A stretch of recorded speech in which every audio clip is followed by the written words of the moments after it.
జనం ప్రాణాలతో జగన్ చెలగాటం. మొన్న ముఖ్యమంత్రి చంద్రబాబు నాయుడు అలాగే ఉప ముఖ్యమంత్రి పవన్ కళ్యాణ్ గారు ఇద్దరూ సుదీర్ఘ భేటీ తర్వాత ఎటువంటి నిర్ణయాలు తీసుకున్నారనే దానిపై సర్వత్రా చర్చ జరిగింది. అంటే ప్రధానంగా వాళ్ళని అరెస్ట్ చేయాలి, వీళ్ళని అరెస్ట్ చేయాలి, రెడ్ బుక్ రాజ్యాంగం తీసుకురావడం దాని మీద ప్రస్తావించలేదు. గ్రామీణ అభివృద్ధి, జలము అంటే ప్రతి గ్రామానికి కూడా నీటిని సరఫరా చేసే విధంగా వీళ్ళు ప్రణాళికలు చేసుకుంటున్నారు. దాని మీద మాత్రమే చర్చ జరిపారు. బట్ ఇక్కడ వేరే విధంగా కూడా వార్తలు వస్తున్నాయి. అయితే ఇక్కడ ఒక పత్రిక జనం ప్రాణాలతో జగన్ చెలగాటం అనే దాని మీద భారీ మధ్య కుంభకోణం దాని మీద ముఖ్యమంత్రి చంద్రబాబు నాయుడు గారు చాలా ఆవేశంగా మాట్లాడారు.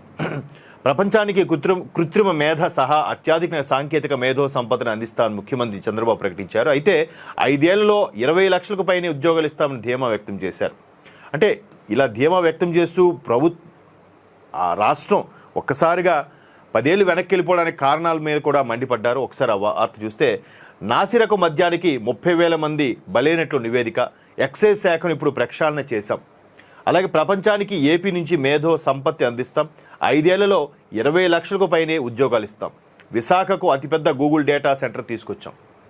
సో ఆ గూగుల్ డేటా సెంటర్ కోసం ఎంత తాపత్రయపడ్డారు, ఎంత ఇబ్బంది పడ్డారో మనం చూసాము. బట్ అదంతా అయిన తర్వాత సింపుల్గా జగన్మోహన్ రెడ్డి గారు విదేశాల నుంచి వచ్చి డేటా సెంటర్ రావడానికి కారణం నేనే తీసుకొచ్చానన్నారు. అంతకుముందు ఆయన వైకాపాకు చెందిన చాలామంది మాజీ మంత్రులు డేటా రేడియేషన్ ఎఫెక్టు, అది ప్రాబ్లము, భూములు లాక్కుంటున్నారు, రకరకాలుగా విమర్శించేశారు.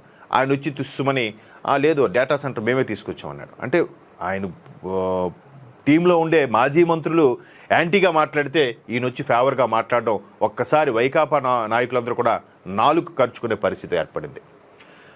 అలాగే అర్సెల్లార్ మిట్టల్ అనేది ఇప్పుడు మనకి తునికి అనకాపల్లికి మధ్యలో నక్కపల్లి అనే సెంటర్లో ఒక పెద్ద స్టీల్ ప్లాంట్ కూడా రాబోతుంది. అలాగే ఎన్టీపీసీ, నెట్ క్యాప్ వంటి బడా పారిశ్రామిక సంస్థలను తీసుకొచ్చాం.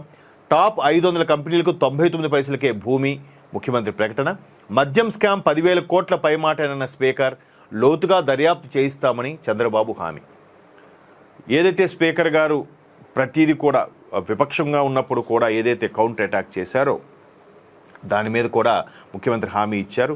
కేవలం ఇప్పటివరకు బయటకు తెలిసింది మద్యం స్కామ్ 3,500 కోట్లు మాత్రమే అని ఉంది. కానీ ఒక్కొక్క వ్యవహారం బండారం బయటపడుతుంటే 1,000 కోట్లు దాటిందనేది సమాచారం. ఎందుకంటే ఢిల్లీ మద్యం కుంభకోణం ఏదైతే కేవలం 100 కోట్ల స్కామ్ వల్లే కవిత గారికి సుమారుగా 5 నెలల పాటు జైల్లో పెట్టారో, ఇక్కడ ఇన్ని 1,000 కోట్లకి ఇన్ని రోజులు పెట్టాలి అనే దాని మీద కూడా సర్వత్రా చర్చ జరుగుతుంది. అయితే బిగ్ బాస్ ఎవరు, బిగ్ బాస్ అరెస్ట్ ఎవరు, ఎంతసేపు సూత్రధారులైనా పాత్రధారులు ఎవరు అనే దాని మీద కూడా సర్వత్రా చర్చ జరుగుతుంది.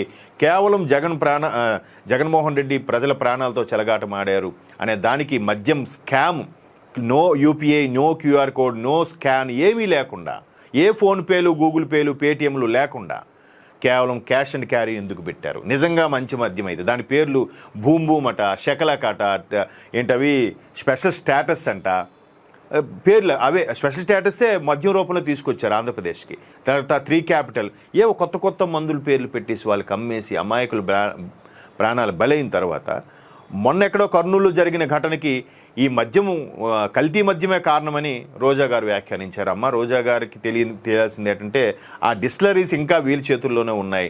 అక్కడి నుంచి తయారవుతున్న మందులు వాళ్ళు తాగే మేబీ పడిపోయారేమో. వీళ్ళలో వేలు చూపించగానే వెంటనే 3 వేలు అదే వైకాపా నేతలకు చూపించడం అనేది, అంటే నేరం ఒక స్టేట్మెంట్ ఇచ్చిన నెక్స్ట్ డేనే దొరికిపోతున్నారు. ఇది చాలా సిల్లీగా కూడా అనిపిస్తుంది.